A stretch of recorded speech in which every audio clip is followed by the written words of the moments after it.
তুমি একটা term use করলে সনাতনী, ঠিক আছে। এবার আমি একটু জানতে চাই যে তুমি সনাতন ধর্মটাকে কিরকম ভাবে দেখো, কি চোখে দেখো?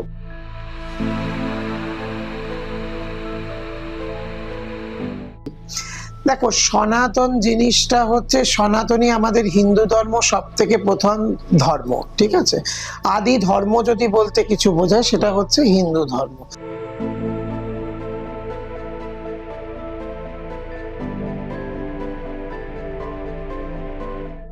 হিন্দু ধর্মের সনাতনী কথাটার অর্থ হচ্ছে যে যে সনাতনকে নিয়ে চলবে, এবং সনাতন মানে ভক্তিবাদ, মানুষের ভক্তি শ্রদ্ধা, ভগবানের প্রতি আসক্তি, এবং ভগবান দ্বারা রচিত সমস্ত আমাদের যে ধর্মগ্রন্থ রয়েছে, এই ধর্মগ্রন্থ পাঠ করে ভগবানের প্রতি বিশ্বাস রেখে নিজের ধর্মের অস্তিত্ব, দেখো এক একজন যে যে ধর্মে জন্মগ্রহণ করেছে তাকে তাকে যেমন আমরা বাবা মাকে সম্মান করতে বাধ্য, তেমন ধর্মটাকেও আমাদের সম্মান করা উচিত।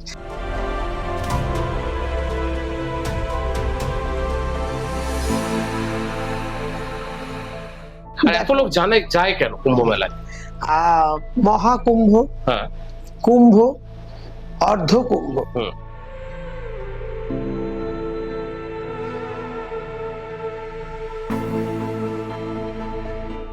এই যে মহাকুম্ভ, এটা একটা তারা নক্ষত্রের বিশেষ যোগ, যে যোগে মানে বলছে ঈশ্বরও স্নানে নেমে আসেন।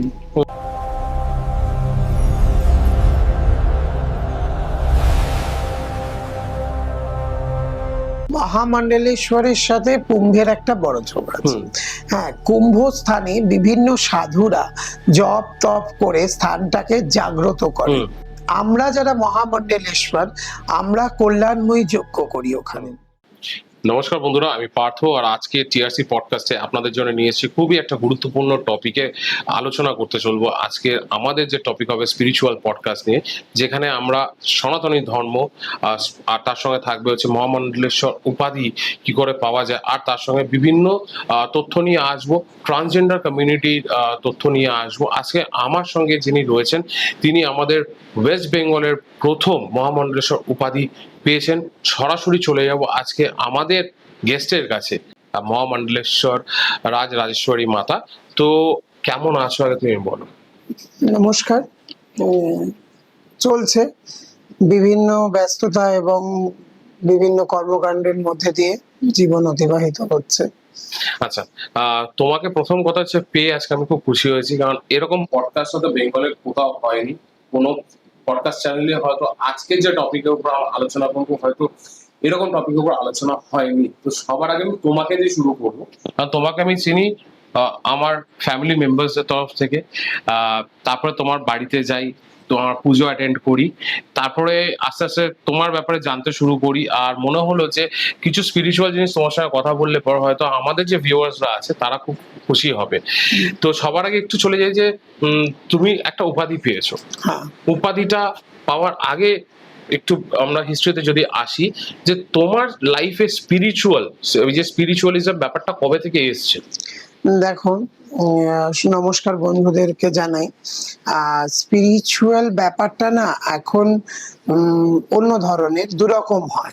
একটা হচ্ছে মানুষ পেশা হিসাবে স্পিরিচুয়াল ব্যাপারটাকে দেখে, আর এক একজনের থাকে যে যারা জন্মই নেয় স্পিরিচুয়ালিটি নিয়ে। তো আমার যখন নাকি মানে ঈশ্বরের কাছে কিছু চাইতে হবে বলে ঈশ্বরকে ডাকা, সেরকম সময় থেকে আমি ঈশ্বরকে ডাকি না। ঈশ্বর আরাধনা করি আমি 7 বছর বয়স থেকে।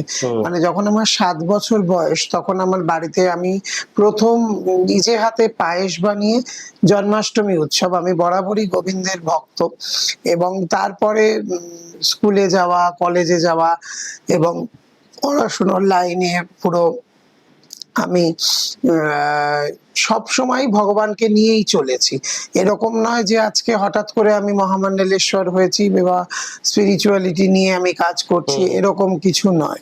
তারপরে আমার জেঠু বাড়িতে তন্ত্র সাধক ছিলেন, তাতে খানিকটা আমি জেঠুর কাছ থেকেও বেশ খানিকটা শিক্ষা এবং দীক্ষা দুটোই পেয়েছি।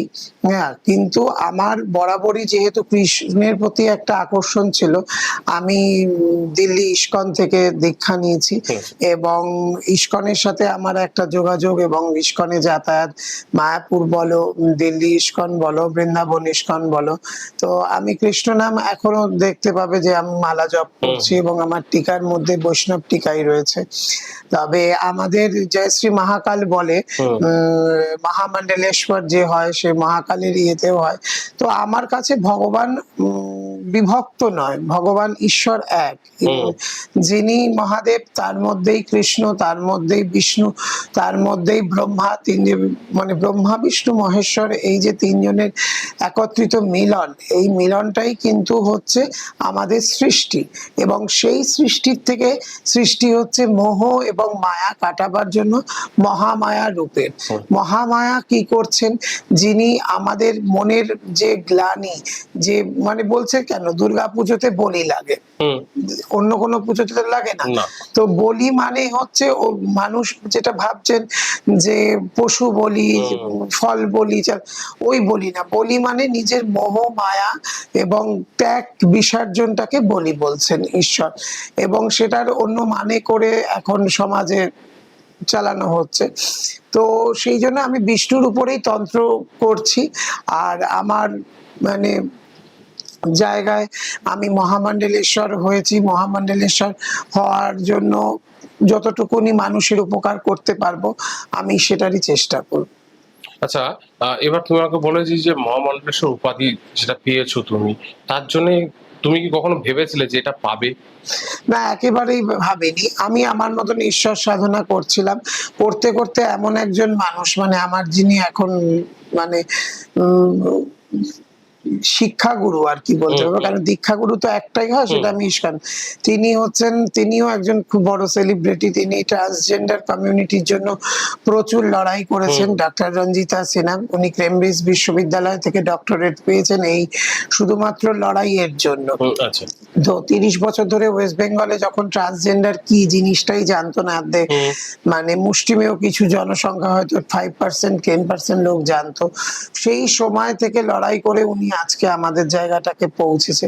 তো মহামণ্ডলেশ্বর ওনার মাধ্যমেই উনি আমাকে ধর্মের দিকটা বললো যে তুই যখন স্পিরিচুয়াল, তোর মধ্যে একটা ব্যাপার আছে আমি বুঝতে পারি, এবং তুই ধর্ম নিয়ে থাকতে ভালোবাসিস এবং এটার জন্য অনেক কিছু ত্যাগ করতে হয়। তাই ওনার মাধ্যম দিয়েই আমি এই মহামণ্ডলেশ্বর উপাধিটা পেলাম। আচ্ছা, তো এবার আমাকে বলেছি যখন এই যে মহামণ্ডলেশ্বর উপাধিটা পাও, তো এটা তো ডাইরেক্টলি শঙ্করাচার্যের সঙ্গে যুক্ত। হ্যাঁ। তো আমাদের যেটুকুনি আমার নলেজে চারজন শঙ্করাচার্য, যেটা আমাদের নর্থ সাউথ ইস্ট ওয়েস্টে ভাগ হয়ে গেছে। তো তোমরা মানে কোন দিকটা তোমরা দেখছো? দেখো, আমাদের তো শঙ্করাচার্যের থেকে ভাগ হওয়ার পরে 13টা ভাগ হয়েছে। 13টা ভাগের মধ্যে একটা ভাগ ছিল সনাতনী কিন্নার আখাড়া। না, সনাতনী ওটা ছিল শুধু কিন্নার আখাড়া, ঠিক আছে। তো তারপরে কিন্নার আখাড়াতে যিনি আছেন তার মতভেদ যারা মানে প্রতিষ্ঠা করেছেন, সেখান থেকে বেরিয়ে 4জন পীঠাধীশ। আরো আপনাদের সঙ্গে যদি এরকম কোনো প্যারানর্মাল ইনসিডেন্ট ঘটে থাকে বা ভৌতিক ঘটনা ঘটে থাকে, নিচে দেওয়া নাম্বারে আমাদের সঙ্গে যোগাযোগ করে আমাদের স্টুডিওতে কিন্তু এসে আপনি আপনার ঘটনা কিন্তু আমাদের ভিউয়ার্সদের সঙ্গে বলতে পারবেন। এছাড়াও বলে রাখি, যারা আপনারা অকাল্ট প্র্যাকটিসেস করছেন বা অকাল্ট ফিল্ডে রয়েছেন, যেরকম tarot card reading, PLR, spiritual guides, healing করছেন, angel healing, any kind of occult therapy করছেন, তো তারাও আমাদের পডকাস্টে এসে আপনাদের যে কেস স্টাডিজ গুলো আছে সেগুলো আমাদের সঙ্গে শেয়ার করতে পারেন, আমাদের ভিউয়ার্সদের সঙ্গে শেয়ার করতে পারেন। নিচে দেওয়া নাম্বারে যোগাযোগ করে নেবেন। আমাদের কেউ না কেউ আপনার সঙ্গে পুরো জিনিসটা জেনে আপনাকে আমাদের স্টুডিওতে নিয়ে আসবে। তো দেখা হচ্ছে আবার একটা নতুন এপিসোডে শুক্রবার ঠিক রাত 9টার সময়। তাদের না, আমাদের যিনি মানে পীঠাধীশের আচার্য আর কি, আচার্য একজন থাকে, তিনি কৌশল্যা নন্দগিরি ওরফে টিনা মা ওনাকে বলা হয়। ওনারা ঠিক করলেন যে ওখানে সনাতনীটাকে ঠিক মতন বজায় হচ্ছে না, তাই ওনারা নিজেরা আরেকটা ভাগে বিভক্ত হয়ে সনাতনী কিন্নার আখাড়া সৃষ্টি করলেন। আচ্ছা। এই সনাতনী কিন্নার আখাড়া থেকে আমাদের যেটা মেন চাওয়া আছে সেটা হচ্ছে গোমাতাকে রাষ্ট্রমাতা বলে সরকার থেকে দাবি করা হোক, হুম। এবং এই যে গোমাংস ভক্ষণ হচ্ছে হুম। এটা বন্ধ হোক, এবং বেটি পাড়াও বেটি বাঁচাওতে আমরা আছি যে মেয়েদের শিক্ষিত করলে সমাজ উন্নত হবে। তো এই কাজগুলো মহামণ্ডলেশ্বরের থেকে আমরা নিয়ে এই সাইটগুলো আমরা দেখছি। আচ্ছা। আম, তুমি একটা টার্ম ইউজ করলে সনাতনী, ঠিক আছে। এবার আমি একটু জানতে চাই যে তুমি সনাতন ধর্মটাকে কিরকম ভাবে দেখো, কি চোখে দেখো? হুম। দেখো, সনাতন জিনিসটা হচ্ছে, সনাতনী আমাদের হিন্দু ধর্ম সব থেকে প্রধান ধর্ম, ঠিক আছে। আদি ধর্ম যদি বলতে কিছু বোঝায় সেটা হচ্ছে হিন্দু ধর্ম। হিন্দু ধর্মে সনাতনী কথাটার অর্থ হচ্ছে যে যে সনাতনকে নিয়ে চলবে, এবং সনাতন মানে ভক্তিবাদ, মানুষের ভক্তি শ্রদ্ধা, ভগবানের প্রতি আসক্তি, বা এবং ভগবান দ্বারা রচিত সমস্ত আমাদের যে ধর্মগ্রন্থ রয়েছে, বেদব্যাসের লেখা সমস্ত যে ধর্মগ্রন্থ রয়েছে, বিষ্ণু পুরাণ রয়েছে, গীতা রয়েছে, ভগবত মহাভারত রয়েছে, এবং তার সাথে রামায়ণ রয়েছে। এইগুলো ধর্মকে নিয়ে প্রত্যেকটা ঘরে, যেমন কি ধরো অন্যান্য ধর্মে, যেমন মুসলিম ধর্মে আছে কোরআন পাঠ করতে হবে, খ্রিস্টান ধর্মে আছে বাইবেল পাঠ করতে হবে, কিন্তু হিন্দু ধর্মে কোনো এরকম নির্দিষ্টতা নেই যে এই ধর্মগ্রন্থটা পাঠ করতে হবে। তো সেটাই হচ্ছে সনাতনী, এই ধর্মগ্রন্থ পাঠ করে ভগবানের প্রতি বিশ্বাস রেখে নিজের ধর্মের অস্তিত্ব, দেখো এক একজন যে যে ধর্মে জন্মগ্রহণ করেছে তাকে তাকে যেমন আমরা বাবা মাকে সম্মান করতে বাধ্য, তেমন ধর্মটাকেও আমাদের সম্মান করা উচিত। তাই সেই ক্ষেত্রে এইগুলোকে নিয়ে চললেই হচ্ছে সনাতনী। আচ্ছা, এটা খুব ভালো জিনিস জানলাম, কারণ অনেকের কাছে সনাতন ধর্ম মানে একটা অন্য আধ্যাত্মিক চলে আসে, কিন্তু নিজেদের মধ্যে যে একটা আহ ধর্ম যেটাকে তুমি ভালোবাসো, সেটা সেটা অনেকভাবেই হতে পারে, যত আমার কাছে মনে হয়। কেউ গীতা পড়ে গীতাকে দেখছে, গীতা পড়ছে, গীতার জ্ঞান নিচ্ছে, কেউ মহাভারতের থেকেও পড়ছে, মহাভারতের যে লেখাগুলো রয়েছে, যে গ্রন্থগুলো রয়েছে, যে সেখান থেকে আবার জ্ঞান নিচ্ছে। এরকম প্রচুর রয়েছে। আমাদের কোনো নির্দিষ্ট নেই, তুমি একটা বলো, কোনো নির্দিষ্ট আমাদের কিছু গ্রন্থ নেই আমাদের। না, নির্দিষ্ট গ্রন্থ তো অনেক আছে, গ্রন্থটাকে যে রেগুলার একটা পাঠ করা, যেমন মুসলিম সমাজ তারা প্রত্যেকদিন আজান দিচ্ছে, খ্রিস্টানরা গুড ফ্রাইডে বা প্রত্যেক ফ্রাইডেতে তারা বাইবেল পড়তে যাচ্ছে। হিন্দু সমাজের কি বলতে পারো এরকম কিছু আছে? হিন্দু সমাজের পুজো আছে, পুজোটাও এখন ছিনিমিনি হয়ে গেছে, যে যেরকম ভাবে পারছে সেভাবে করছে। কিন্তু প্রতিদিন বাড়িতে যদি ধর্মচর্চা কিছু না হয়, বাড়ির আমাদের যে নতুন প্রজন্ম, যে বাচ্চারা, তারা শিখবে কোথা থেকে? তাদের তো জানা দরকার যে আমাদের ধর্মের মধ্যে কি আছে, তবেই না তারা একটা জায়গায় যাবে। দেখবে খুব কম মুসলিম আছে যে প্রসাদ খেতে চায়, কিন্তু হিন্দুরা কিন্তু তাদের বন্ধু বান্ধবের বাড়িতে গিয়ে ইফতার করে আসে। একদম ঠিক, ঠিক কথা। তো সেটাই হচ্ছে সনাতনী। নিজের ধর্মকে, নিজের গোত্রকে, নিজের স্থানকে যদি মানুষ সম্মান না দেয়, তাহলে তো সনাতনীকে এগিয়ে নিয়ে যাওয়া অসম্ভব ব্যাপার। তুমি একটা জিনিস বলেছি, নতুন প্রজন্মকে জানানোর জন্য কোথা থেকে তারা শুরু করতে পারে, যারা আজকে নতুন শুনছে, যারা হয়তো দেখো অনেকে আছে যারা এগুলো মানে না, যারা এই আজকে আমাদের ডেইলি লাইফ এমন হয়ে গেছে যে অতটা গুরুত্ব দেয় না, যাচ্ছে কাজে যাচ্ছে, কাজ থেকে রয়েছে। তো তুমি এরকম মানুষদেরকে কিরকম ভাবে বলবে যে কোথা থেকে শুরু করবে? দেখুন, প্রথম শুরু করা উচিত ভগবানের, ঈশ্বরের নাম।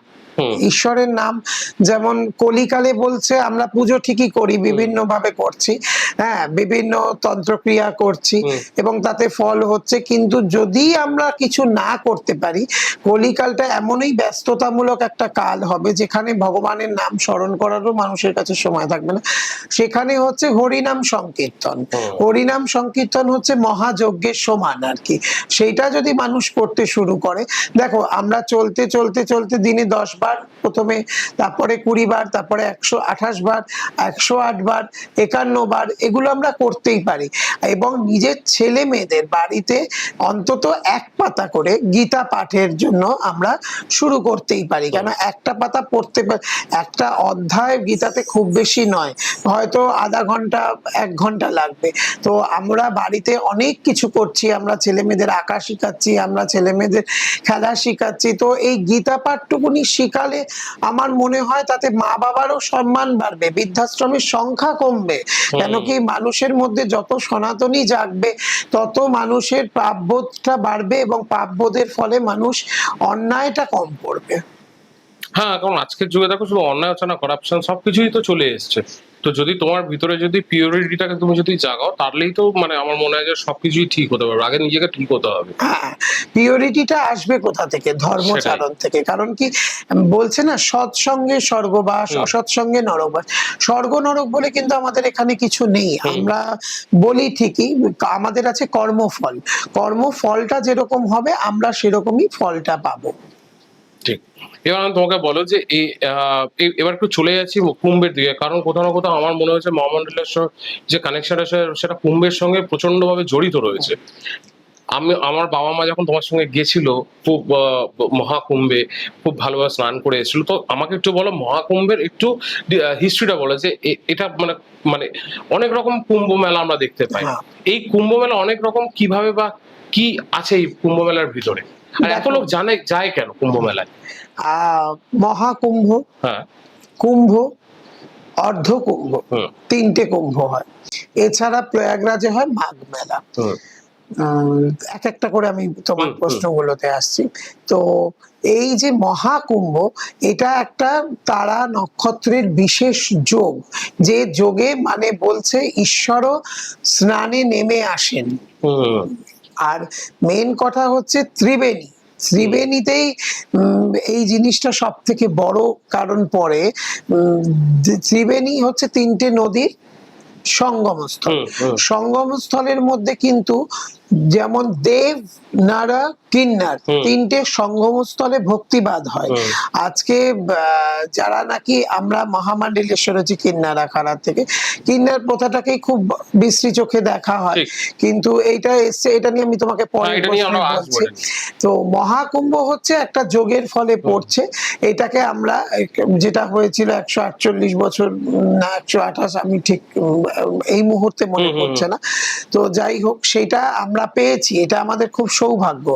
এবং কুম্ভ স্নানে বলছে যে এই যে ভগবানরা নেমে আসছেন স্নান করতে, এর ফলে একটা শক্তি তৈরি হচ্ছে। এই শক্তি, এবং যে কোনো 3টে ঘাটের মিলনস্থলে একটা শক্তি থাকে। এই শক্তিকে আরাধনা করে স্নান করলে মানুষের মনের বিকাশ হয়, মানুষের মনের ওই আবার বললাম পাপবোধ ত্যাগ হয়, এবং মানুষ বিকশিত হয়। এবং এই যে নদীর মধ্যে, জলের মধ্যে একটা স্পিরিচুয়ালিটি তৈরি হয়, তাতে মানুষের শরীরে শক্তি বেরোয়, তাই মানুষ বাড়ে, তাই মানুষ এই কুম্ভতে অ্যাটেন্ড করে। এবং অর্ধকুম্ভ আছে, যেমন গতবার পড়ছে নাসিকে, নাসিকে অর্ধকুম্ভ আছে, এবং কুম্ভ আছে। কুম্ভ স্নান হচ্ছে মানে ওই শক্তির প্রয়াস, এবং কুম্ভর স্নানে গেলে মানুষের মনে যে তৃপ্তি হয়, সেই তৃপ্তিটাই হচ্ছে শান্তির প্রতীক। আমাকে এবার বলে যে আমরা যখন কুম্ভে যাই বা মহাকুম্ভে যাই, আমরা অনেক আখাড়া দেখি, আমরা অনেক আঘড়ি দেখি।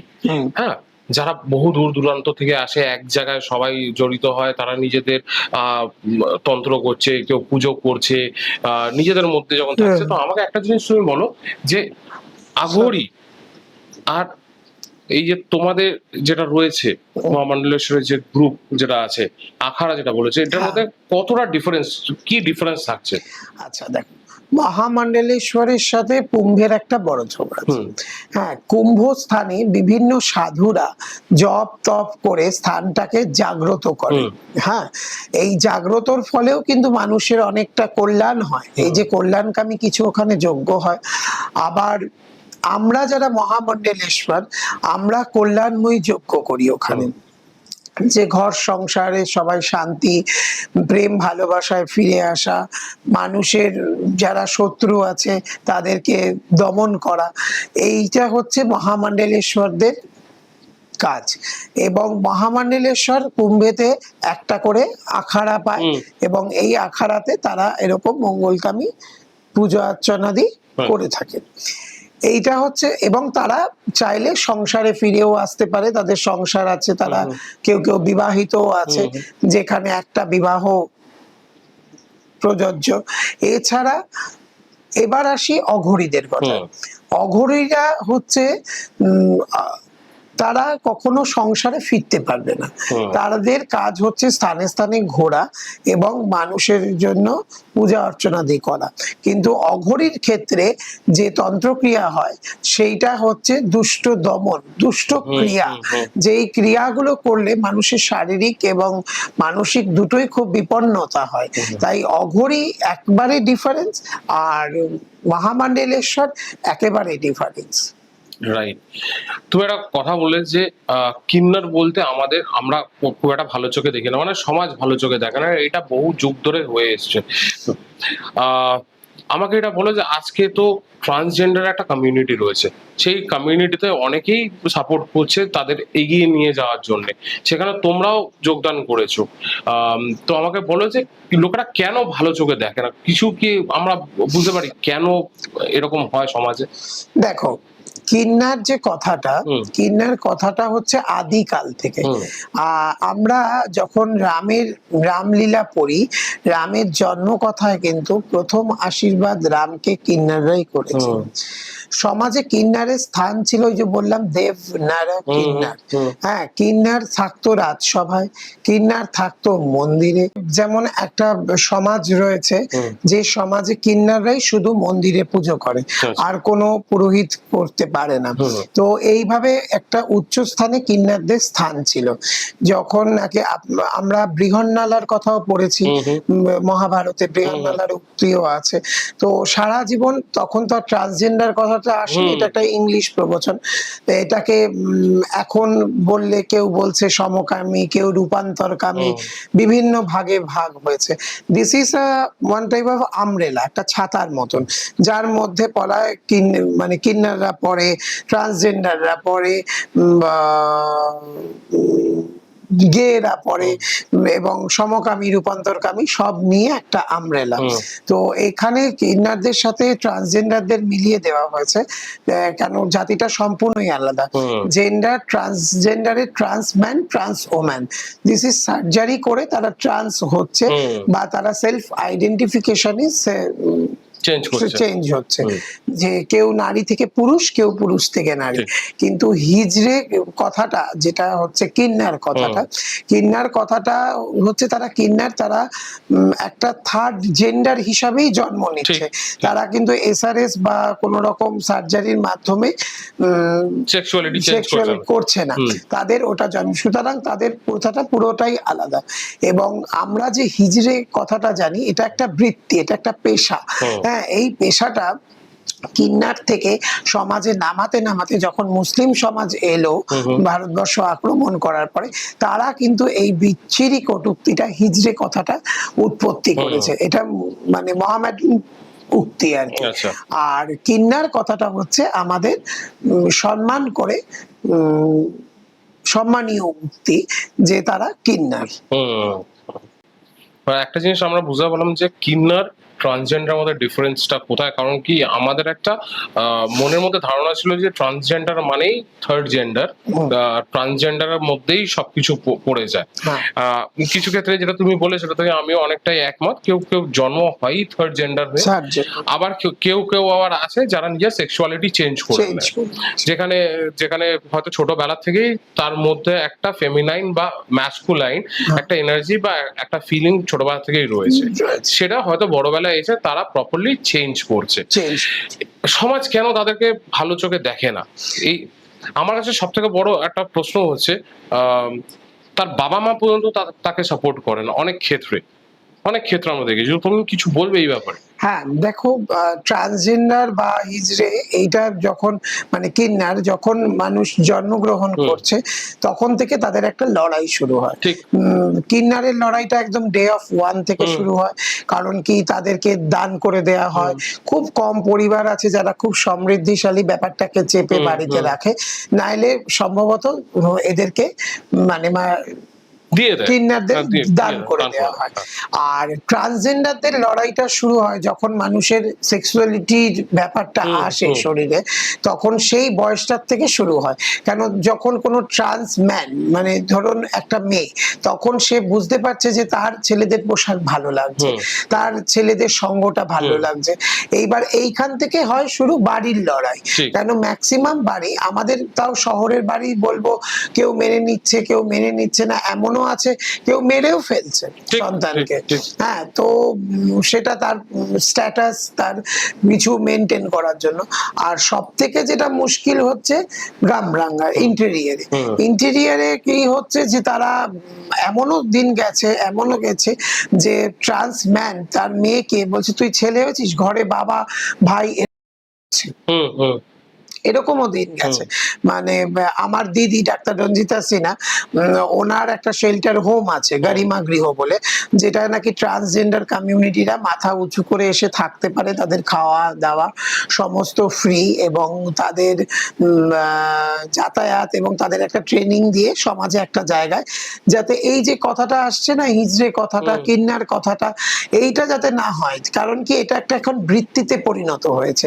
এই জন্য এদেরকে মানুষটারা চোখে দেখে যে সিগনালে দাঁড়িয়ে হয়তো টাকা নিচ্ছে, বাচ্চা হলে পরে কিন্তু তারাই বা যাবে কোথায়? তাদের তো খেতে হবে, তাদের তো জীবন চালাতে হবে, তাদের তো স্বাভাবিক ভিত্তিতে মানুষ ঢুকতে দিচ্ছে না।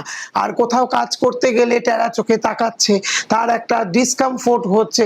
এমনি তারা সবসময় সংযত ভাবে থাকে, তো তার মধ্যে যদি কেউ একটা বাজে কথা, আর কেউ ছক্কা, কেউ লেসবিয়ান, কেউ গে, এইসব আখ্যা দিয়ে তাদেরকে ডাকা হচ্ছে। তো সমাজ সব সময় দেখুন, হয়তো সেই মানুষটাও মনে মনে গে, কিন্তু বহিঃপ্রকাশ করছে না।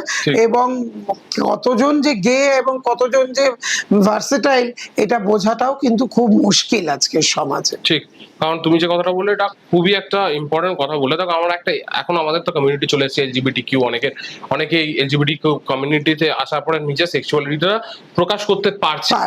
হ্যাঁ, যে হ্যাঁ আমি লেসবিয়ান, হ্যাঁ আমি গে, হ্যাঁ আমি ট্রান্সজেন্ডার, আমার এটা ভালো লাগছে, প্রাইড নিয়ে ঘুরছে।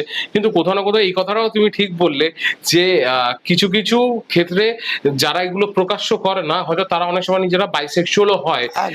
আমি দেখেছি যে হয়তো বিয়ে করেছে, সংসার করছে, কিন্তু কোথাও না কোথাও তার বাইসেক্সুয়ালিটিটা, মানে উভয় ক্ষেত্রে বলছি, ছেলে মেয়ে দুজনের ক্ষেত্রেই বলছি, উভয় ক্ষেত্রে কিন্তু সেই জিনিসটা পরবর্তীকালে কিন্তু বেরিয়েই আসে।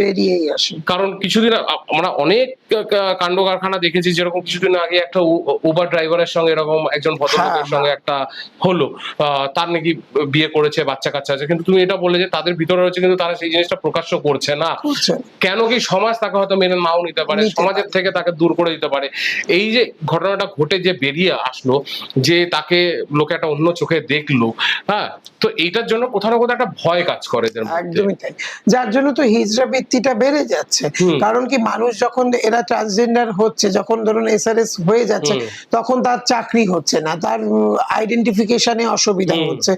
এবং তাও তো আমাদের নালসা বডি যে রায়টা দিয়েছিল লড়াই করার পরে প্রোটেকশন অ্যাক্টে, তাতেও মানে আমাদের ক্ষেত্রে যেমন সব থেকে সমস্যা হসপিটালে গেলে কোন ওয়ার্ডে ভর্তি হবে, মেল ওয়ার্ডে না ফিমেল ওয়ার্ডে, আইডেন্টি কার্ডে স্বাস্থ্য সাথীর ক্ষেত্রে অসুবিধা, তার আধার কার্ডে একরকম মেল আর হয়তো সেখানে ফিমেল, ট্রান্সজেন্ডার কার্ডে বা কোথাও ফিমেল কোথাও সেটা মেল।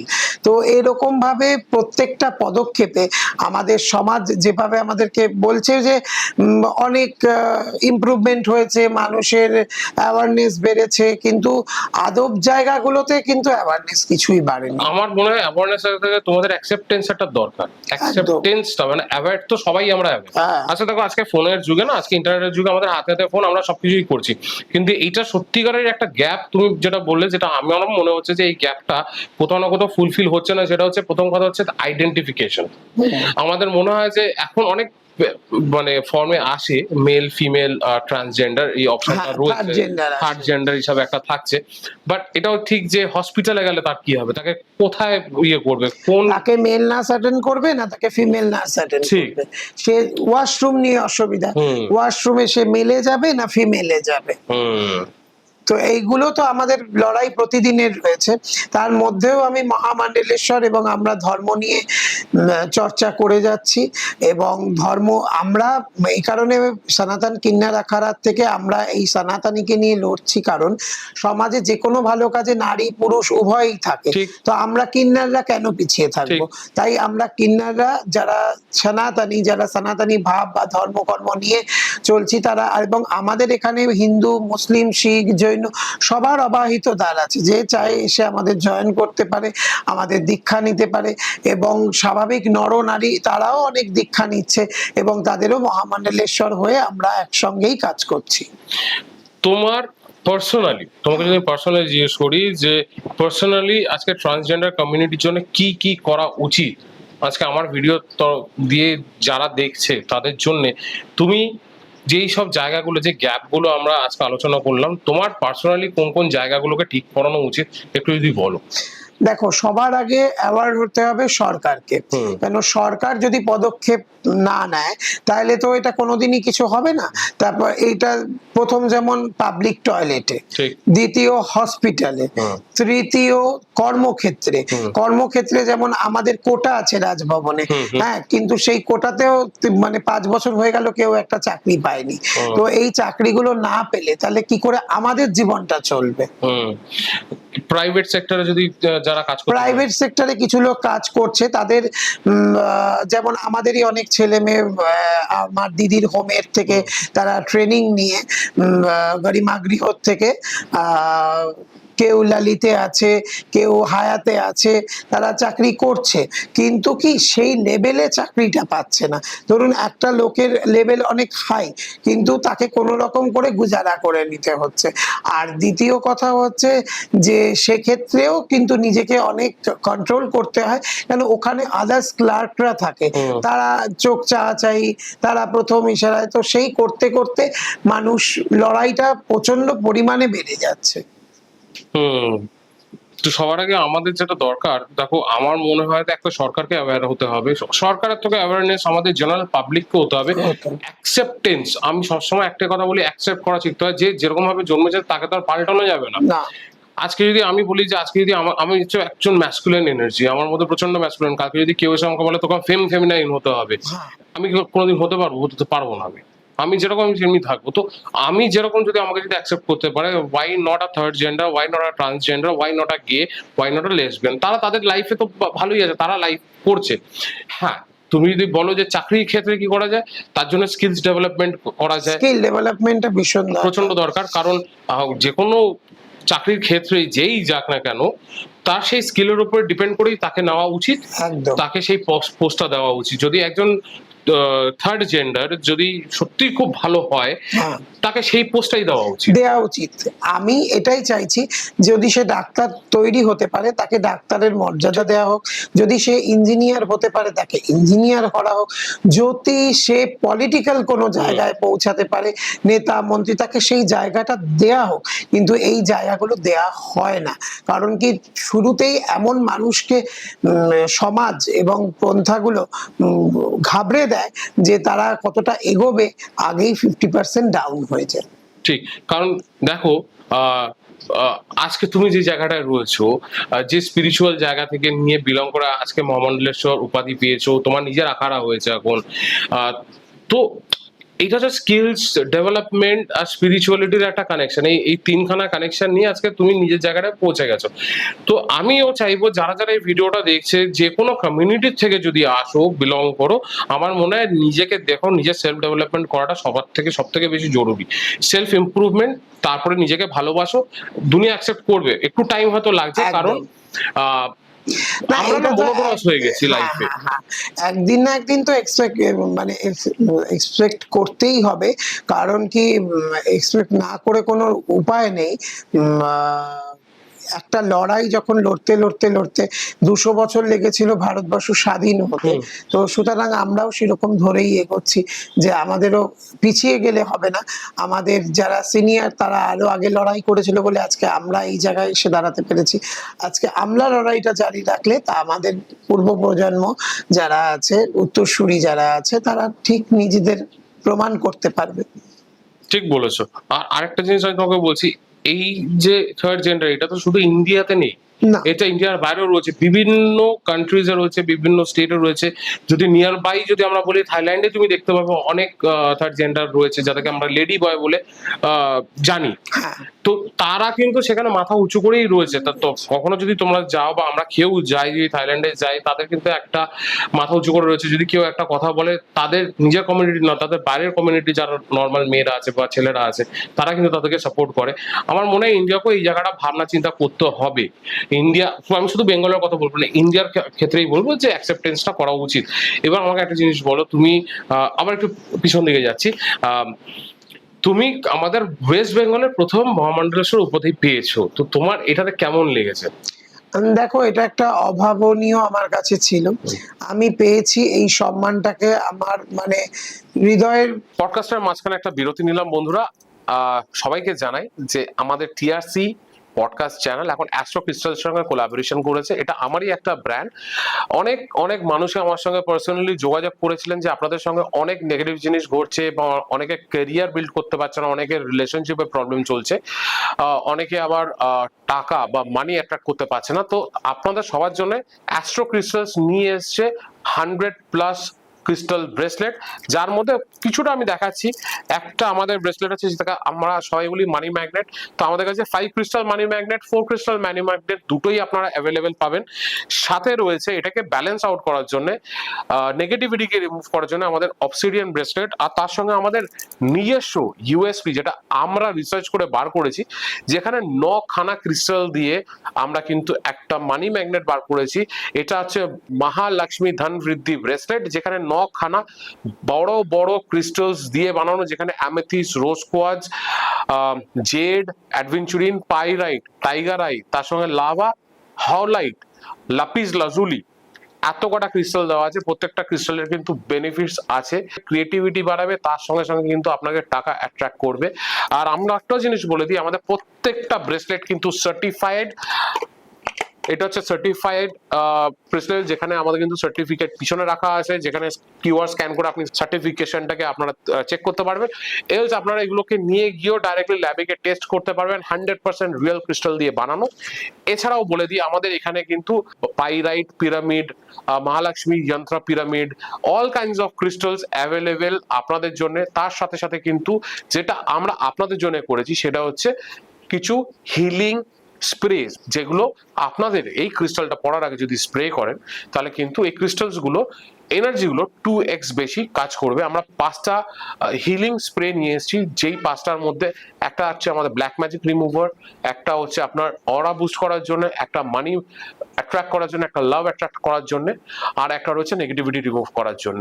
আমাদের স্টোরের অ্যাড্রেস দেওয়া আছে নিচে, 88 রাষ্ট্রগুরু এভিনিউ, ক্লাইভ হাউস, নাগের বাজার, কলকাতা 28। নিচে দেওয়া ফোন নাম্বারও যোগাযোগ করতে পারেন। ডাইরেক্ট স্টোরে এসে আপনারা কিন্তু দেখে, হাতে দেখে যাচাই করে জিনিসটা নিতে পারেন। আমাদের প্রত্যেকটা জিনিস অ্যাস্ট্রোলজার দিয়ে রিসার্চ করে বানানো। আর একটা জিনিস বলে দিই, আমরা এখানে কিন্তু ইন্সপায়ার্ড পারফিউমসও বানাই। তো যাদের যাদের ইন্সপিরেশন বিভিন্ন বিভিন্ন ব্র্যান্ডসের পারফিউম ইউজ করা, তো তারা কিন্তু এখানে এসে আপনারা অর্ডার দিয়ে বানাতে পারবেন। আপনার চোখের সামনে কিন্তু আমরা পারফিউম বানিয়ে দেবো, একদম লো কস্ট। আমাদের কাজ হচ্ছে আপনাদেরকে একদম লো কস্টে জেনুইন জিনিস দেওয়া, যাতে আপনারা এগুলো ইউজ করে এটার বেনিফিট নিতে পারেন। মাখিয়ে রেখেছি এবং আমি যতটা আমার নিজে, আমি প্রচন্ড আপ্লুত, কেন কি আমি মানুষের জন্য মহামণ্ডলেশ্বর হয়ে কিছু করতে পারবো। এই পথটা যে আমি পেয়েছি, এটাতে আমি ভীষণ খুশি। আরেকটা জিনিস তোমাকে জিজ্ঞেস করবো যে তুমি আমাকে আমাদের যখন বিহাইন্ড দ্য সিনসের কথা বলছিলাম ক্যামেরার পিছনে, তুমি বলছো তুমি একটা মন্দির তৈরি করছো। হ্যাঁ। তো তুমি যদি একটু নিজের মন্দিরের ব্যাপারে একটু বলো, কারণ আমি তোমার বাড়িতে গেছি, তোমার ঘরে যে মন্দিরে পুজো দেখেছি, আমার খুব ভালো লেগেছে, খুব সুন্দর। আমি মানে একটা ভালো লেগেছে, মানে কি বলতো, ঢুকলে পরে একটা যেরকম ভক্তি আসে, সেই ভক্তিটা এসছিল, আমার খুব ভালো লেগেছিল সেখানে গিয়ে। সেখানে তুমি দাঁড়িয়ে তুমি একটা নিজের মন্দির করছো, এটা একটা বিশাল বড় একটা পাওনা, সোসাইটির একটা পাওনা। তো তোমার এই যে মন্দির করার পিছনে কতটা স্ট্রাগল তুমি করেছো? দেখো, স্ট্রাগল তো শুরু হয়ে গেছে, কারণ মন্দির আমার একটা স্বপ্ন, আমার ড্রিম। আমি ছোট করে একটা মন্দির করেছি, সেটা আমার ঘরের মন্দির। আর এবার আমি পাশে একটা জায়গা নিয়েছি, নিয়ে সেখানে মন্দির স্থাপনা করার খুবই আমার ইচ্ছা। মন্দিরের লড়াইটা, মন্দির তো আর একা করা যায় না, ঠিক। অনেকের সাহায্য লাগবে। আমি অনেকের কাছেই সাহায্য প্রার্থী, এবং মানুষ যেভাবে চাইবে যে ট্রান্সজেন্ডাররা একটা কিছু যদি করুক, তো তাতে যদি মানুষ পাশে থাকে কতটা আছে, সেটাও প্রমাণ হয়ে যাবে যে এটা ট্রান্সদের একটা মন্দির হচ্ছে, তৈরি হচ্ছে, যেখানে রাধাকৃষ্ণ, কারণ আমি বৈষ্ণব আখড়া, মানে আমার যেটা আখড়া হবে সেটা বৈষ্ণব আখড়া হবে, এবং রাধা মাধব থাকবে, অর্ধনারীশ্বর থাকবে, এবং আমাদের কুলদেবী বহুচেরা মাতা, যিনি নাকি কিন্নার প্রথার কুলদেবী, তিনিও থাকবেন। বাহ। আর এখানে সবাইকে তোমরা অ্যালাউ করছো? সবাই, সবাই সর্বধর্ম, সর্বজাতি, সর্বপ্রজাতি, মানে পদাধিকার হিসাবেও আমরা স্বাভাবিক নর নারীকেও পোস্ট দেব, এবং সবাই মিলে সমাজের একটা বড় ছাতার তলায় যে সবাই আমরা আছি, সেটার জন্যই এই মন্দির আমি স্থাপন করছি। আর তোমার এই এখন যে যে মন্দির বানানো প্রক্রিয়াটা তোমার কি এখন শুরু হয়ে গেছে? এখন না, প্রথম আমরা জমি অধিগ্রহণ করলাম, আচ্ছা। এখন জমিটাকে করে এবার আমাদের এই অক্ষয় তৃতীয়ার দিন ঘট স্থাপন হবে, কলস স্থাপন হবে। এবার তারপরে আস্তে আস্তে আস্তে আস্তে করে কিছুটা আমার ফান্ডিং আছে, কিছুটা যদি আমি সাহায্য প্রার্থী, কিছুটা আমি পাই, তো যতটা পাবো ততটাই ঈশ্বরকে দিয়ে সুন্দর করে করার ইচ্ছা আছে। যদি আপনারা সাহায্য করতে চান, নিচে দেওয়া নাম্বারে যোগাযোগ করে নেবেন, আমি নাম্বার দিয়ে দেবো, আপনারা ডাইরেক্ট যোগাযোগ করে নিয়ে আপনারা যদি সাহায্য করতে চান তো অবশ্যই সাহায্য করবেন। একবার চলে আসি তোমার কাছে, এই যে টোটাল যে তোমার লাইফের একটা জার্নি, সেখানে আমি একটা জিনিস তোমার কাছে জিজ্ঞেস করবো, এডুকেশনটা কতটা ইম্পর্টেন্ট লাইফে? এডুকেশনটা তো সব সময়, কারণ ওই যে পুরোনো দিনের কথা, রাজা পূজ্যতে রাজত্বে, বিদ্যান পূজত্বে সর্বত্রে। তো সুতরাং এডুকেশনের দিকটা ঠিক না হলে, সমাজে যদি আমরা কিছু মানে বুঝতে চাই, জানতে চাই, প্রত্যেকটা ক্ষেত্রেই এডুকেশন দরকার।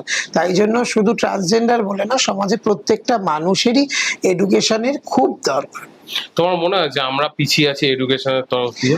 হ্যাঁ, 100 বার। কারণ এই সরকার আসাতে আমি সরকারকে কখনোই অসম্মান করব না। সরকারের নীতিগুলোকে আমার কাছে কিছু লড়াই রয়েছে। প্রচুর স্কুল বন্ধ হয়ে যাচ্ছে। এই স্কুল দেখুন, সবার পক্ষে তো সম্ভব না যে ইংলিশ মিডিয়ামে বাচ্চাকে পড়িয়ে তাকে সেইভাবে স্ট্যান্ডার্ড করার জন্য। তো স্বাভাবিক বাচ্চারা যারা মধ্যবিত্ত ঘরের এবং নিম্নবিত্ত ঘরের, তাদের পড়াশোনার জায়গাটা একদম খারাপ হয়ে যাচ্ছে। কেন, টিচারের কোনো ঠিক নেই, টিচার নিয়ে যে সমস্যা। এমন গ্রামাঞ্চলে এমনও দেখছি, মানে হয়তো 50টা বাচ্চা, 100টা বাচ্চা, একটা টিচার, এবং সেই করে করে স্কুলগুলো প্রায় বিলুপ্তই হয়ে যাচ্ছে। সুতরাং সরকারের কাছে এবং সকল মানুষের কাছে আমার অনুরোধ, আপনারা আপনাদের বাচ্চার শিক্ষার জন্য অন্তত কিছু ভাবুন, এবং আমরাও ভাবছি, আমরাও যে কোনো লড়াইতে আপনাদের সাথে আছি, এবং সরকারকে কখনোই আমি অসম্মান বা বিরোধ করব না, কিন্তু সরকারের এই দিকটা নজর দেওয়া খুব দরকার। আমার মনে হয় যে ইন্ডিয়াতে, নট অনলি বেঙ্গল, বেঙ্গলের অবস্থা তো খুবই খারাপ, কিন্তু নট অনলি বেঙ্গল, ওভারঅল ইন্ডিয়াতে আমাদের এই দুটো ইনফ্রাস্ট্রাকচার আমাদের মনে হয় সবার আগে ঠিক করা উচিত। একটা হচ্ছে এডুকেশন ইনফ্রাস্ট্রাকচার, আর একটা হসপিটাল ইনফ্রাস্ট্রাকচার। আমার এই দুটো জায়গায় আমরা প্রচন্ড ভাবে পিছিয়ে আছি। তুমি যদি দেখো, India is a developing country, আমরা ইন্ডিয়া কিন্তু ডেভেলপ হয়ে যেতাম যদি আমাদের এই সেক্টরস গুলো যদি ঠিক থাকতো। আমাদের যে এডুকেশন সেক্টর বা আমাদের যে হসপিটাল সেক্টর, এই সেক্টর গুলো যদি ঠিক থাকতো, বেসিক অ্যামিনিটিস যেগুলো মানুষদের কাছে পৌঁছানোর দরকার, সেই অ্যামিনিটিস গুলো পেলে কিন্তু আমরা আজকে ডেভেলপ হয়ে যেতাম। আমার কোনো দিক দিয়ে কিন্তু পিছিয়ে নেই, কিন্তু কোথাও না কোথাও আমাদের সোসাইটি, কোথাও না কোথাও আমাদের গভর্নমেন্ট, তারা কিন্তু এই দিকটা হয়তো নজরদারি করছে না। বেসিক এডুকেশন যেন, আমি আমি যদি হতাম, যদি থাকতাম কোনো জায়গায়, তো আমি বলতাম বেসিক হেলথ কেয়ারটা যেন সবাই ফ্রিতে পায়, বেসিক এডুকেশনটা যেন বাচ্চারা ফ্রিতে পায়, আর সরকারি জায়গায় যেন যায়, সরকারি জায়গায় পড়ে। আজকে এত প্রাইভেটাইজেশন হয়ে গেছে, সরকারি জায়গাগুলোতে তো গাফিলতি হচ্ছে বলে আজকে লোকেরা যাচ্ছে, যেতে হচ্ছে প্রাইভেটে। যাদের পকেটে পয়সা নেই তারা যেতে পারছে না, পারছে না। সেইখানে এডুকেশনটা আমার মনে হয় কোথাও না কোথাও পিছিয়ে যাচ্ছে। সরকারি হসপিটাল, আমি বহু সরকারি হসপিটালে গেছি, বিশ্বাস করো তাদের ইনফ্রাস্ট্রাকচার দেখে আমারই নিজের ভয় গেছে যে এখানে আমি কি করে এসে থাকবো, বা এখানে একটা একদমই মানুষকে তাই। ভর্তি করলে পরে থাকবে কি করে? বিদেশে কোনো প্রাইভেট নার্সিং হোম নেই, না। কারণ লাগে না। না। সরকারি হসপিটালই এমন লাক্সারিয়াস থাকে হ্যাঁ। যেখানে রোগীর প্রপারলি সেবা হয়, এবং আমাদের এই প্রপারলি সেবা হওয়ার জন্য যে অর্থগুলো স্যাংশন হচ্ছে তার কোনো অডিট নেই, তার কোনো হিসাব নেই। তার আমরা প্রত্যেক সরকারের একটা অডিট দেওয়া কর্তব্য, কারণ কি আমাদের ট্যাক্সের থেকেই তো গভর্নমেন্ট ঠিক, চলছে। ঠিক। তো সেই অডিট কোথায়? আমাদের এতগুলো টাকা যে ধরা পড়লো তার হিসাব কোথায়? হুম। তা সেগুলোর হিসাবও নেই, এবং পরিষেবা দিন বা দিন আজকে তুমি দেখো না, বৃষ্টি হলেই জল জমে যায়। ঠিক। আগে পাড়ায় পাড়ায় আমরা কর্পোরেশনকে দেখতাম বৃষ্টির জল পরিষ্কার করার, বর্ষাকালের আগে সমস্ত পরিষ্কার হতো। মশা অত্যন্ত বেড়েছে, সামান্য একটা মশার ব্যাপার নেই বলি, কেন আগে মাসে একবার করে মশার গাড়ি ঘুরে বেড়াতো, ঠিক। এখন কি দেখতে পারো মশার না, গাড়ি? না। তাহলে সেই জায়গাগুলোতে আমাদের অ্যাওয়ারনেসটা অনেক বাড়াতে হবে, এবং মানুষকে বুঝতে হবে যে আমরা কি ছেড়ে কি পাচ্ছি। আমাদেরকে যেটা দেখানো হচ্ছে এডুকেশন সেটা এবং দেখছি। স্বাস্থ্য, হুম। এই দুটো যেখানে এত নিচে, সেইখানে উন্নতি তো ডেভেলপমেন্ট হওয়ার কোনো না। উপায় নেই। সেটা আমি মহামান্ডলেশ্বর হয়েও করতে পারবো না, বা অন্য কোনো প্রজাতির লোকও করতে পারবে না না। না, এটা তো দেখো একটা এটা যেখানে গভর্নমেন্টের লোকেরা যেখানে বসে আছে, আধিকারিকরা যেখানে বসে আছে, আমার মনে হয় তাদের এইটা নিয়ে দেখাশুনো করাটা সবার আগে উচিত। কারণ কি দেখো, ফান্ডস তো প্রচুর যাচ্ছে, হ্যাঁ, ফান্ডস গুলো funds যাচ্ছে আসছে, কোথায়? সেটাই যাচ্ছে। সেই ফান্ডস গুলো তোমরা কোথায় ইউটিলাইজ করছো তাহলে? তুমি এমন এমন জিনিস করছো যেগুলো হয়তো আমাদের প্রয়োজন নেই, কিন্তু তুমি সেটাই। যদি এডুকেশনের দিকটা, যদি হসপিটালের দিকটা, যদি তুমি যদি বেসিক জায়গাটা যদি দেখতে, একদম। তাহলে আমার মনে হয় যে অনেকে উপকৃত হতো। আজকে আমি তোমাকে বলছি যে উম, আমি কিছুদিন আগে আমার 1 বছর আগে আমার ঠাম্মা মারা যায়, ঠিক আছে, কিন্তু যখন তাকে বাধ্য হয়ে আমাদেরকে হসপিটালে ভর্তি করতে হয়েছিল, কারণ বেসরকারি জায়গা থেকে বলে দিয়েছিল বেশি দিন আর বাঁচবে না, তখন আমাদেরকে বলছে যে আপনারা সরকারি হসপিটালে নিয়ে যান।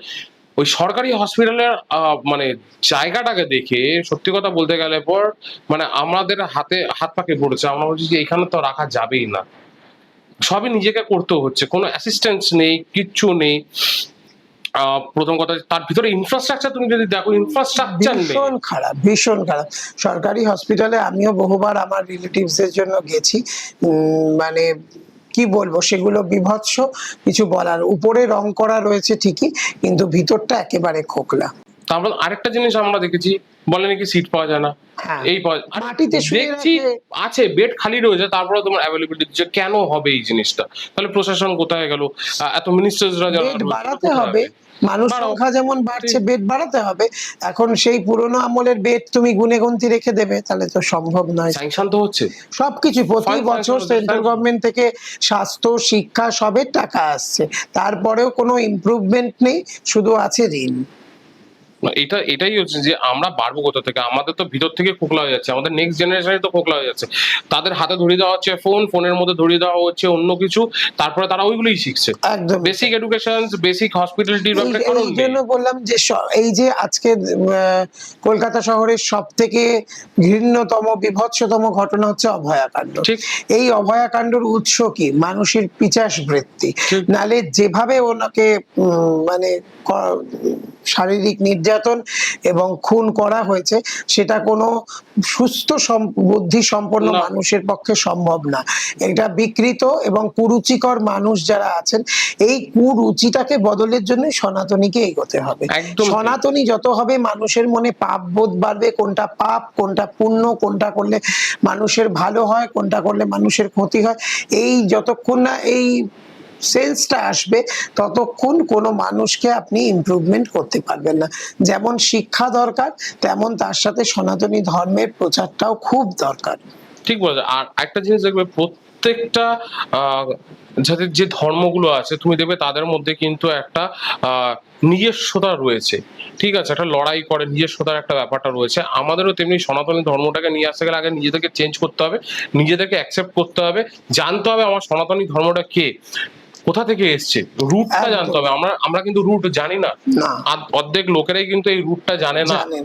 তারা ওই নাচে, একজন হয়তো সেলিব্রিটি এসে একটা কিছু বলে দিল, সেটা নিয়ে নাচানাচি করছে, সে কিন্তু রুট কজে যাচ্ছে না, যে কোথা থেকে আসলো, কারা নিয়ে আসলো, এই রিসার্চ গুলো করে না। হয়তো দেখা গেল সব থেকে ভালো ধর্ম হচ্ছে আমাদের সনাতনী ধর্ম, যে ধর্ম সব থেকে সবাইকে ভালো, অ্যাকসেপ্ট করেছে। একদমই তাই। সনাতনী ধর্মর থেকে বড় ধর্ম কিছু নেই। এই কারণে বলছি, সনাতনী আদি ধর্ম এবং আমাদের ধর্মগ্রন্থের মধ্যে যা লেখা আছে সেই সারমর্ম যদি কেউ অনুভূতি করতে পারে, হুম। তাহলে এই সমাজ থেকে পাপাচারণ দুটোই বিদায় নেবে। ঠিক বলেছো। খুব ভালো লাগলো তোমার সঙ্গে এই এপিসোডটা করে। আর সব থেকে ভালো লাগলো যে তুমি ওয়েস্ট বেঙ্গলের প্রথম মহামন্ডলেশ্বর পেয়েছো, উপাধি পেয়েছো, নিজের মন্দির করছো, ট্রান্সজেন্ডার কমিউনিটির জন্য অনেক কিছু করছো, প্লাস আমি বলবো যে সনাতনী ধর্মের জন্য অনেক কিছু করছো, যেটা আমাদের মনে হয় আমাদের দরকার। আমাদের এইখানেও একটা এডুকেশন দরকার সনাতনী ধর্ম নিয়ে, কারণ অনেক জায়গায় অনেকের কাছে পুরো তথ্য থাকে না। না, ঠিক আছে। আর এই যখন পুরো তথ্য যখন থাকে না, তখন মিসগাইডও হয় অনেক লোকেরা, অনেকভাবে মিসগাইড হয়। তো তাই জন্য আমি সবসময় বলবো যে আমি প্রবচন দিই, সেগুলো একটুখানি যদি ইউটিউবে ফলো করা হয় প্রবচনগুলো, এবং যতটা পারছি মানুষের মঙ্গল সাধনার জন্য আমি মঙ্গল ক্রিয়া করছি। হ্যাঁ, নানান রকম দোষ খণ্ডন, গ্রহ শান্তি, গ্রহ মুক্তি, সেইগুলো থাকছে আমার কাছে, এবং অ্যাস্ট্রোর দিকটাও আমি দেখছি। সুতরাং মানুষকে যতভাবে সাহায্য করা যায়, সনাতনীকে নিয়ে এগিয়ে যাওয়া যায়। আমার মন্দির 12 নম্বর রামলাল বাজার, কসবা এরিয়ায়, ওখানে মানুষজন আসুক, আমি যতটা পারবো তাদের সহায়তা করবো। খুব ভালো লাগলো। আর শেষ করার আগে তোমাকে আমি জিজ্ঞেস করি, তুমি তো প্রচুর জায়গা ঘুরে বেড়াও, প্রচুর হ্যাঁ। ধার্মিক স্থানে ঘুরে বেড়াও, তোমার ফেভারিট ধার্মিক স্থান কোনটা, যেখানে তুমি গেলে পর তোমার মনে হয় যে না আমি এসেছি আমার নিজের জায়গায়, যেখানে তুমি তোমার ভগবানের সঙ্গে কানেক্ট হয়ে যেতে পারো? সেটা হচ্ছে দ্বারকাধীশ। আচ্ছা। দ্বারকাধীশ, ভেট দ্বারকা যখন আমি যাই, শ্রীকৃষ্ণের লীলা এবং শ্রীকৃষ্ণের ওই মন্দির দেখে আমার মনে হয় না যে আমি ওখান থেকে আর ফেরত আসি। আমার আর এছাড়া সাধনার সব থেকে ভালো জায়গা, যেটা নাকি আমাদের হিমাচল প্রদেশে ওইদিকে গৌরীকুণ্ড আছে, গৌরীকুণ্ড, হ্যাঁ। গৌরীকুণ্ড হচ্ছে আমার সব থেকে ফেভারিট জায়গা। গৌরীকুণ্ডের হিস্ট্রি তো খুব ভালো মতোই জানো, খুব সুন্দর একটা খুব সুন্দর। নামেই লোকে বুঝে যাবে গৌরীকুণ্ড। তারপর তার কাছে আছে ভীমকুণ্ড। প্রত্যেকটা জায়গার একটা মাহাত্ম্য আছে, বলতে গেলে তো অনেক বড় হয়ে যাবে হ্যাঁ। জায়গার। তোমার বেনারস জায়গাটা কেমন লাগে? বেনারস তো মানে কি বলবো, শিবের জায়গা। ঠিক। তবে আমার কাছে আদিকাশীর মায়া অনেক বেশি। আমি ঠিক নতুনত্বে খুব একটা বিশ্বাসী না। আমি ভগবানকে আগের রূপে যেরকম দেখতাম, যে মন্দির দেখতাম, সেটাই আমাকে অ্যাট্রাক্ট করে। তবে নতুন বেনারস ইজ এ মডেলিস্টিক বেনারস, সেই মডেলিস্টিক বেনারসের মধ্যে আমার খুব একটা এখন আর যাওয়ার ইচ্ছা নেই, কিন্তু বাবার কাছে সবসময় যাই, পুজো দিই, চলে আসি, এই অবধি। সাধন ক্ষেত্রটা যদি মার্বেলাইজ হয়ে যায়, সেটা আর ভালো লাগে না। আমাকে আরেকটা জিনিস বলো, যে কোন ধার্মিক স্থানে এখনো পর্যন্ত তুমি যাওনি কিন্তু তোমার যাওয়ার খুব ইচ্ছা? আমি অমরনাথ এখনো যাইনি, আমার অমরনাথ যাওয়ার খুব ইচ্ছা। আজকের এপিসোডটা তোমার কেমন লাগলো? খুব ভালো লাগলো, অনেক কিছু বলতে পারলাম, এবং শেষে একটা বলবো, যেখানে ট্রান্সজেন্ডার নিয়ে কথা উঠলো, আমাদের ট্রান্সজেন্ডার মানুষদের নালসা বডি একটা সম্মান দিয়েছিল এবং মহামান্য সুপ্রিম কোর্ট আমাদের মান্যতা দিয়েছিল। যেমন গতকাল আমাদের ইন্টারন্যাশনাল দৃশ্যমানতা দিবস গেল, ট্রান্স ভিজিবিলিটি ডে, যেখানে ইন্টারন্যাশনাল ফোরাম থেকে আমাদের দৃশ্যমানতা দিচ্ছে। এই মান্যতা দেওয়ার পরে গতকাল আবার আমাদের ব্ল্যাক ডেও গেছে, কারণ কি আমাদের নতুন একটি বিল পাস হয়েছে, যেখানে নাকি আমাদের ওপেনলি আমাদের বডি দেখিয়ে জাজমেন্ট করে সরকাররা আমাদের ট্রান্সজেন্ডারের সার্টিফিকেট দেবে। তো সুতরাং সেখানে কোনো পুরুষ বা কোনো নারীকে যদি আইডেন্টিফিকেশন জামা কাপড় খুলে করতে হয়, আর ট্রান্সজেন্ডার মানুষটা কি মানুষ নয়? আর যেখানে মান্যতা দিয়েছে তাহলে কি মহামান্য সুপ্রিম কোর্টের কোনো মান্যতা নেই? একবার একটা জিনিস স্যাংশন হয়ে গেলে সেটাকে কি এভাবে রিনিউ করা যায়? নাকি আমরা ভাববো ট্রাম্প ট্রান্স নিয়ে একটা কাণ্ড করলো, সেটা স্যাংশন হলো না বলে এটা ঘুরিয়ে এরকম করলো।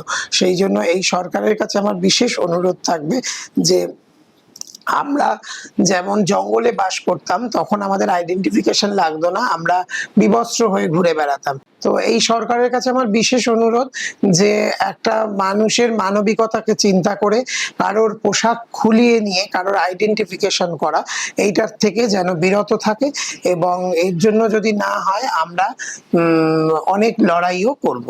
খুব ভালো লাগলো, তুমি এসছো, অনেক অনেক কিছু বললে। লড়াই তো সবাইকে করতে হচ্ছে, সবাইকে, মানে আমরাও লড়াই করছি, তোমরাও লড়াই করবে, সবাই লড়াই করবে, নাহলে হয়তো সবাই জেগে উঠতে পারে না। সবাই একটা মনোটানাস লাইফ লিড করে। আমরা সবসময় চাই যে সত্যটা দেখাতে, রিয়েলিটিটা প্র্যাকটিক্যালিটিটা কতটা তাদের জীবনে থাকা উচিত। অন্ধবিশ্বাস অন্ধভক্তি থেকে বেরিয়ে এসে প্র্যাকটিক্যাল যদি ভালোবাসা, প্র্যাকটিক্যাল যদি ভক্তিটা তুমি যদি নিয়ে আসতে পারো, আমার মনে হয় সেখানে অনেক কিছু আপলিফমেন্ট হবে। স্পিরিচুয়ালি যদি গ্রো করতে হয় সেটাও কিন্তু একটা টাইম নিজে থেকেই চলে আসে। যদি তোমার মধ্যে স্পিরিচুয়ালিটি ব্যাপারটা যদি আসে, আমি একটা সময় ছিলাম কিন্তু বড় নাস্তিক ছিলাম, ঠিক আছে, সব থেকে বড় নাস্তিক ছিলাম। সে যদি আস্তিক হতে পারে, সে যদি কানেক্ট করতে পারে, তাহলে সবাই করতে পারে। আমার মতন যদি নাস্তিককে যদি আস্তিক বানাতে পেরেছে, কারণ আমি ঠাকুরের সামনে তুলে একদম ছুড়ে বাইরে ফেলে দিয়েছিলাম বাড়ি থেকে, ঠিক আছে, সেই ইতিহাস তুমি আমার মার কাছ থেকে পেয়ে যাবে। কিন্তু সেই ছেলেই আজকে ভক্তি, পুজো, মন্দির করছে, স্পিরিচুয়ালিটির উপর পডকাস্ট করছে। আমার কাছে প্রচুর, নিজের কাছে, আমার কাছেও ক্লায়েন্টস আসে অনেক, যারা স্পিরিচুয়ালিটির দিকটা দেখতে চায়, বিভিন্ন reiki healing, angel healing, Lama Fera healing. আমার নিজের সেন্টারও রয়েছে যেখানে যারা এরকম ট্রমার মধ্যে দিয়ে যায়, বিভিন্ন রকম ট্রমার মধ্যে দিয়ে যায়, তাদের জন্য আমার একটা সেন্টার করা আছে যেখানে তারা এসে থেরাপি নিতে পারে। তুমি হয়তো তোমার আসার আগে হয়তো একটা ফোন এসেছিল, একটা বাচ্চা, ছোট বাচ্চার ব্যাপারে আমার কাছে আসলো খবর, তো সেটা নিয়েও আমরা বসে তাকে একটা হিলিং দেবো। তো আমাদের একটা সেন্টারও রয়েছে। প্লাস আমরা এখানে চাই যে সবাই সত্যটাকে অ্যাকসেপ্ট করুক, একদমই তাই, কারণ মিথ্যার কোনো জায়গা নেই। মিথ্যা আজকে আছে, মিথ্যে বেশি দিন ধামাচাপা পড়ে থাকে না। তো সত্য থেকেই আসে। আর আমাদের সব থেকে স্লোগানে যে সত্যমেবে জয়তে কেন বলা, এই একটা কথার জন্যই। খুব ভালো লাগলো। তবে যাওয়ার আগে তোমার জন্য একটা ছোট্ট উপহার আমাদের টিআরসি পডকাস্ট ফ্যামিলির তরফ থেকে। Thank you so much. খুব তাড়াতাড়ি দেখা হবে, কারণ আবার একটা ইচ্ছা যে তোমার সঙ্গে পডকাস্ট করা, যেখানে আমরা একটু ইন ডিটেলসে বিভিন্ন ধার্মিক স্থানের ব্যাপারে জানতে চাইবো, তাদের হিস্ট্রি নিয়ে কথা বলতে চাইবো। আমার একদম এই পডকাস্টার আগের পডকাস্টেই আমাদের তারকেশ্বর কে নিয়ে একটা পডকাস্ট করা হয়েছে, যেখানে আমরা বাবা তারকনাথের ইতিহাসটা জানতে পেরেছি, যে ইতিহাসগুলো জানতে পারে না। এরকম আমি চাইবো অনেক কিছু, অনেক মন্দির আছে, অনেক জিনিস আছে যেগুলো আমাদের লোকেরা কিন্তু জানে না, আমাদের বিরোধী তাদেরকে জানাতে হবে, তারাও খুশি হবে না কোথাও না কোথাও। একদম একদম। তবে শেষ করার আগে আপনাদেরকে বলি যে আমাদের ভিডিওটা কেমন লাগলো নিচে কমেন্ট করবেন, অবশ্যই সাবস্ক্রাইব করতে ভুলবেন না। শেয়ার, সাবস্ক্রাইব, লাইক, কমেন্ট এটা অবশ্যই করবেন। দেখা হচ্ছে সামনে শুক্রবার ঠিক রাত 9টার সময় একটা নতুন পডকাস্ট, একটা নতুন এপিসোডে। সেটা হয়তো ভৌতিক হতে পারে, সেটা হয়তো স্পিরিচুয়ালিটি হতে পারে, সেটা আবার হয়তো অকাল্ট হতে পারে। বিকজ টিআরসি পডকাস্ট এমনই একটা প্ল্যাটফর্ম যেখানে আপনি অকাল্ট, হরর আর স্পিরিচুয়ালিটি এই তিনটেই কিন্তু জানতে পারছেন। খুব ভালো থাকবেন, শুভরাত্রি, দেখা হবে আবার সামনের সপ্তাহে। Unlock the power of your energy. Heal your mind, body, and soul.